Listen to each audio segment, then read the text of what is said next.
Hi, welcome to Saraswati kitchen. இன்னைக்கு நம்ம என்ன பண்ண போறோம்னா கேப்சிகம் கிரேவி. ஸோ நம்ம எப்படி பண்ணலான்னு பார்க்கலாம் வாங்க.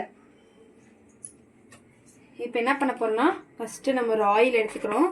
ஆயில் வந்து எடுத்துட்டு நல்லா ஆயில் ஊற்றிட்டு போதும். நம்ம வந்து கொஞ்சமாக எடுத்துக்கலாம். அது வந்து இன்னும் கொஞ்சம் எண்ணெய் நல்லா நிறைய ஊற்றிட்டா நம்ம நல்லா இருக்கும். இப்போ வந்து நெக்ஸ்ட் வந்து நம்ம அந்த மசாலா தேவையானது ஒன்றும் இல்லை, ரெண்டு ஏலக்காய், ஒரு பூ, ஒரு பட்டை, அவ்வளோதான். அது மட்டும் நல்லா போட்டு நல்லா இது பண்ணணும். ஓகே, வந்து கொஞ்சமாக ரெண்டு இது கடுகு போட்டுக்கலாம்.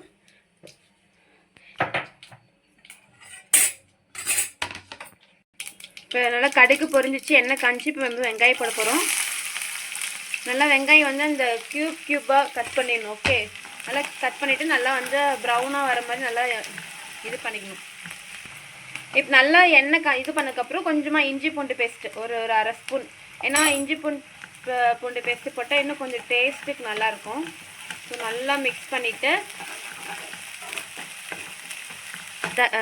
வெங்காயம் நல்லா இதாகிடுச்சு. இப்போ தக்காளி என்னென்னா ஒரு தக்காளி போதும். இப்போ தக்காளி வெங்காயம் நல்லா வணக்கிறதுக்கு லைட்டாக உப்பு கொஞ்சமாக போட்டுக்கணும். அதுக்கப்புறம் கொஞ்சோண்டு மஞ்சத்தூள். ஓகே, போட்டு ரெண்டும் நல்லா மிக்ஸ் பண்ணனா நல்லா இந்த வெங்காயம் தக்காளி நல்லா வந்து வணங்கிடும்.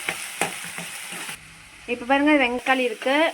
இதில் பொட்டுக்கடலை போட்டுக்கலாம், இல்லை முந்திரி போட்டுக்கலாம். ரெண்டில் ஏதோ ஒன்று போட்டுக்கலாம். நான் முந்திரி போட்டிருக்கேன். இது ஏன்னா பேஸ்ட்டுக்காக, இது நல்லா கிரேவியாக இருக்கிறதுக்காக நம்ம வந்து அது கொஞ்சம் அரைக்கிறோம். பார்த்தீங்கன்னா தெரியும் கேப்சிகம் இருக்குது. இங்கே பாருங்கள் வெங்காயம் எப்படி இருக்குது. இந்த மாதிரி வந்து நம்ம எடுத்துக்கணும். இந்த மாதிரி பாருங்க, நல்லா வெங்காயம் நல்லா இதாகிடுச்சு, எண்ணெய் பிரிஞ்சு வந்துடுச்சு. கொஞ்சமாக கருவேப்பிலை ஒரு 4 இது எல்லாம். இப்போ பேஸ்ட் நல்லா அரைச்சாச்சு. இப்போ நம்ம எடுத்து அதில் ஊற்ற போகிறோம். இப்போ வந்து நாங்கள் வந்து 3 பேர் சாப்பிட்றோமா, அது தகுந்த மாதிரி 2 வெங்காயம் 2-3 தக்காளி போட்டுருக்கோம். இப்போ உங்கள் வீட்டில் எத்தனை பேர் இருக்காங்களோ அது தகுந்த மாதிரி வெங்காயம் தக்காளி போட்டு நம்ம அரைச்சிக்கணும். ஓகே, நல்லா கொதிக்குதா. இப்போ வந்து மசாலா என்ன மசாலானா கரம் மசாலா போட போகிறோம்.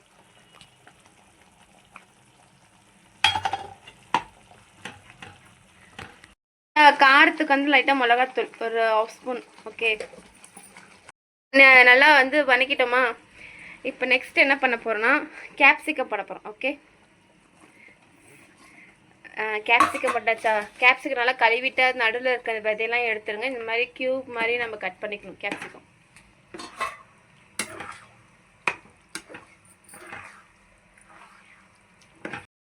இப்போ வந்து கேப்சிகம் வந்து நல்லா வந்து வேகணும்.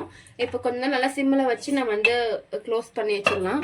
அப்போ தான் நல்லா வேகும். வெந்ததுக்கப்புறம் நம்ம வந்து கொஞ்சம் ஆனியன் இருக்குது, அது மட்டும் மேலே தூவி விட்டு லைட்டாக வந்து கொத்தமல்லி போட்டால் ஃபினிஷ் முடிஞ்சிச்சு.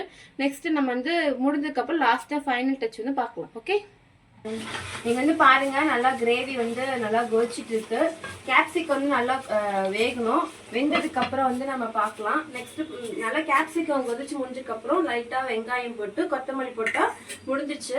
முடிஞ்சதுக்கப்புறம் லாஸ்ட்டில் வந்து ஃபைனல் வந்து சப்பாத்தி அண்ட் வந்து கேப்சிகம் கிரேவி ரெண்டும் வச்சு சாப்பிட்டு பார்க்கலாம் எப்படி இருக்குன்னு பார்ப்போம். ஓகே, இது வந்து ரொம்ப ஈஸியான டிஷ் தான். இது வந்து யார் வேணால் பண்ணலாம். நானே இதான் ஃபஸ்ட் டைம் பண்ணியிருக்கேன். இது வந்து பேச்சுலர் கூட பண்ணி பார்க்கலாம். பேச்சுலர்ஸ் நீங்கள் வந்து ரொம்ப கஷ்டமாக இருக்குது, தினமும் வந்து இட்லி தோசை அப்படி சாப்பிட்டு உங்களுக்கு போர் அடிச்சிச்சுன்னா இந்த மாதிரி capsicum gravy and chapati try பண்ணி பாருங்கள். ட்ரை பண்ணி பார்த்துட்டு எப்படி இருக்குன்னு சொல்லி கமெண்ட் பண்ணுங்கள். நம்ம நெக்ஸ்ட் வீடியோ வந்து ஈஸியாக ஒரு 5 minutes 10 minutes பண்ணுற மாதிரி டிஷ் வந்து நான் உங்களுக்கு வந்து நான் காட்டுறேன். ஓகே, ஆயிடுச்சு. இந்த திக்னஸ் வந்ததுக்கப்புறம் என்ன பண்ணால் நம்ம ஆனியன் வந்து சாப் பண்ணி வச்சுருக்கோம், குட்டி குட்டியாக அறுத்து வச்சுருக்கோம். அதை வந்து நம்ம இதை போட்டுக்கலாம். சும்மா லைட்டாக இது பண்ணால் போதும். ஓகேங்களா, ரொம்பலாம் வேக வைக்க தேவையில்லை. நான் ஆல்ரெடி ஆனியன் போட்டு நம்ம வந்து பண்ணிட்டோம். சும்மா லைட்டாக ஒரு 2 minutes.